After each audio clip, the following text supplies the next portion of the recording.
Canada, a country in the northern part of Northern America. In fact, places to many things in the north and not really thought about in the Caribbean. And it has 10 provinces.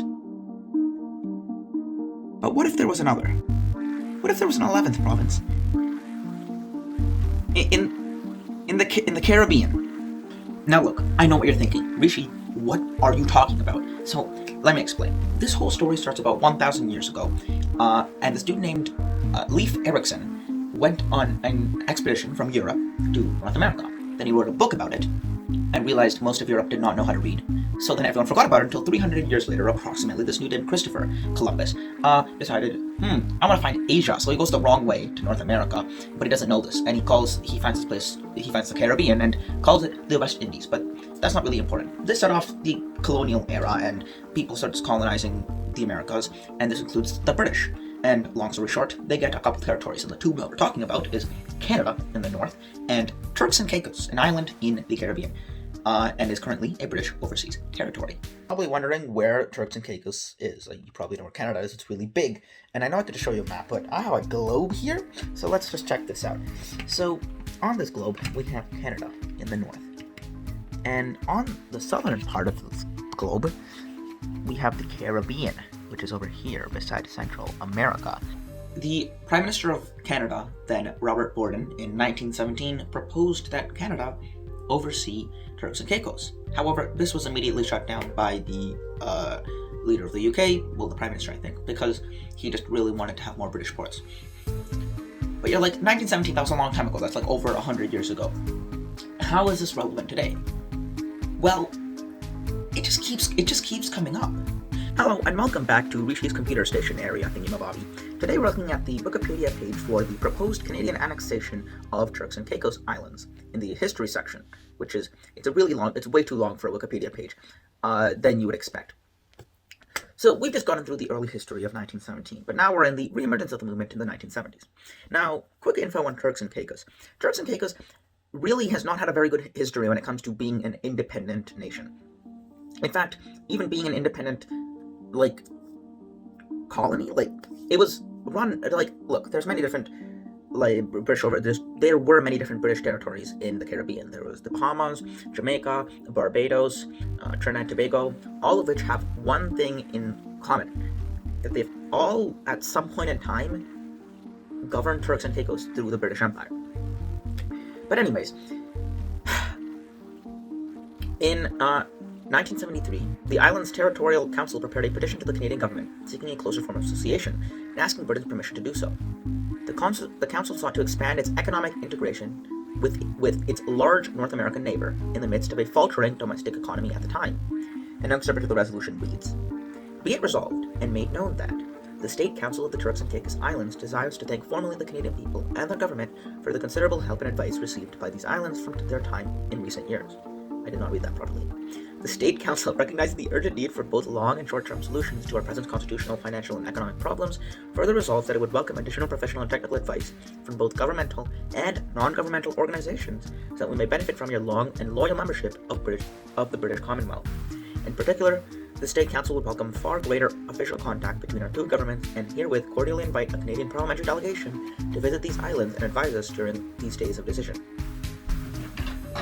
Now look, when I said that Turks and Caicos had a small issue with being independent, that wasn't said lightly. In the 80s, in the late 70s and 80s, there was independence movements in Turks and Caicos that were slowed down by the election of an anti-independence party in Turks and Caicos. And the 80s also saw much more involvement with this annexation proposition. Yes, we are back here. I probably should have planned this better. Anyways, on March 10th, 1987, there was a proposition that involved greater internal self-government owing to status as a territory, part of a province, or part of a province as its own right for Turks and Caicos, utilization of the Canadian dollar. Islanders would benefit from movement and works rights as Canadian citizens compared to the restrictions imposed on them at the time as British overseas citizens. Benefits from Canada's relationship with the United States.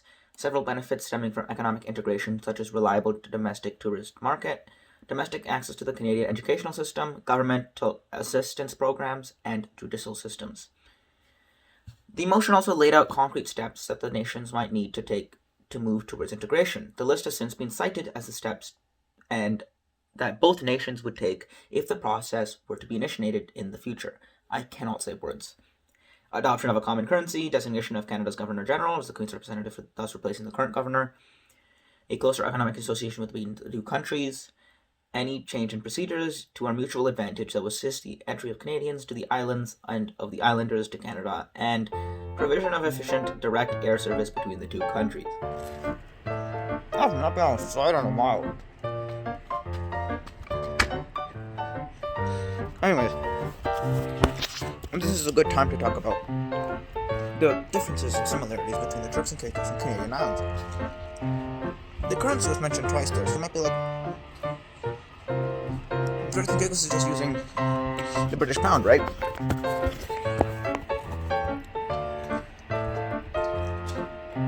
No! So yeah, Turks and Caicos uses the American dollar. It's kind of weird, honestly, but not really. Again, one of the reasons that they wanted to join Canada was greater benefiting from Canada's relationship with the United States. And it seems like they want to have better foreign relations and have a better circumstance while still maintaining their status within the UK. And you'll be like, why don't they have greater autonomy within the UK? Well, not once, not twice, but 3 times has Turks and Caicos lost their self-governing abilities due to rampant corruption or mismanagement within their system. And one of those times was as recently as the past decade. So, yeah, they lost their self-governing thingies were suspended from 2009 to 2012 over ministerial corruption. And that is why the idea of annexation has actually re-emerged very recently. But how would they be integrated? So basically, there's three different methods, and you probably would have heard that in the last excerpt that I read, which is incorporation into an existing province, creation of their own province, or creation of their own territory. Now, the hardest one, but the most preferred one by the Turks and Caicos people, is the creation of their own province. However, this would require a constitutional amendment in Canada, which would require more than 50% of all Canadians in a referendum from all the provinces, which is unlikely due to the fact that there's a lot of opposition, because Turks and Caicos would require a lot of the provincial redistribution payments, meaning that some provinces would lose money. Not only would they have to receive less money from the government, some would have to pay more. And also would take the most amount of things. Now, the most realistic one is the creation of their own territory, which would require only the federal parliament because it is not a province and it doesn't require a constitutional amendment. But the easiest one is the incorporation into an existing province. Because it's only one province, it only needs one province's agreement to do it, not all of the nation. And would still give provincial rights that Turks and Caicos people prefer. And you're like, what province would want to? Nova Scotia.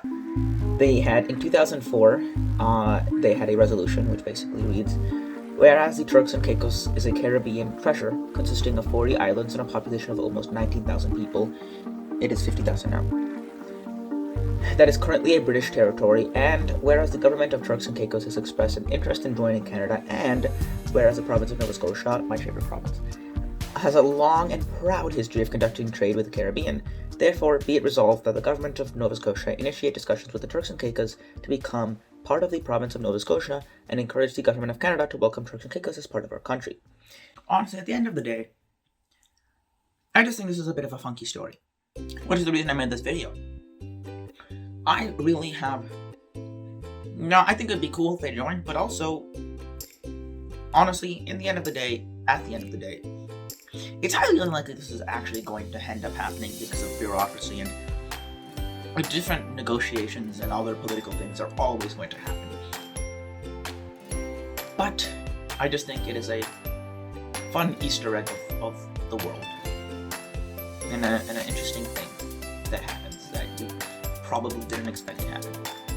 That being said, bless you, my mom and Disney. Thank you for watching. Sorry I haven't uploaded in a while. Yeah. Bye bye!